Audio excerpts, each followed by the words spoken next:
Welcome to MiConvert.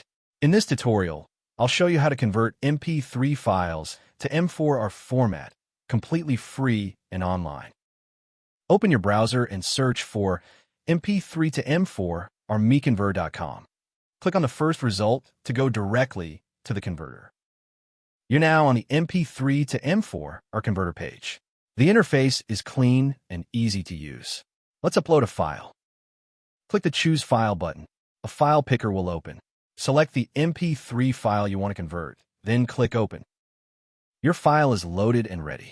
You can see the file name, size, and target format.